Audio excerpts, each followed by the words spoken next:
mengikut faraid, dia akan ambil masa. Sebab documentation dari segi pergi mahkamah dan sebagainya kan, semua prosedur ni dia ambil masa.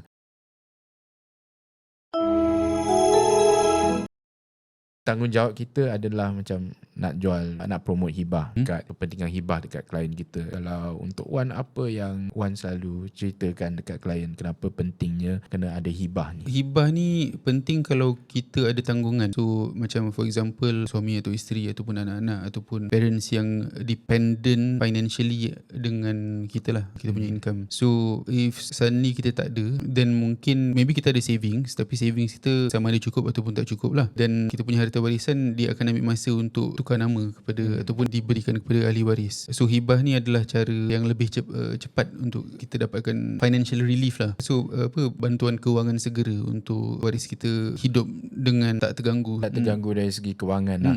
Kalau saya nak tambah sikit lah apa yang saya selalu cerita dekat klien saya, kenapa hibah ni penting. Saya selalu kata hibah ni macam korang dah tahu sebenarnya yang ni merupakan satu hadiah yang kita beri kepada orang yang tersayang. Tapi kenapa pentingnya hadiah ni? Sebab satu, kalau kita nak katakan pembagian harta kita, harta pusaka kita termasuk duit-duit dalam bank ni mengikut faraid, dia akan ambil masa. Sebab documentation dari segi pergi mahkamah dan sebagainya kan, semua prosedur ni dia ambil masa. Apa cara yang paling cepat di mana ahli keluarga kita boleh dapat, kita kata financial support sekiranya kita tak ada kan, adalah melalui hibah. Sebab duit ni akan disalurkan terus, pampasan ni akan disalurkan terus kepada akaun si penerima ataupun waris. Dan apa guna duit ni sebenarnya? Satu, dia adalah untuk melansaikan hutang-hutang, settlekan hutang-hutang apa yang ada daripada arwah lah ataupun orang yang dah meninggal lah. Jadi dia akan somehow it will smoothen the process of the asset distribution. Yang kedua, mungkin orang tu, saya kata mungkin abang ataupun akak tak ada apa-apa hutang, tapi kan kalau kita sebagai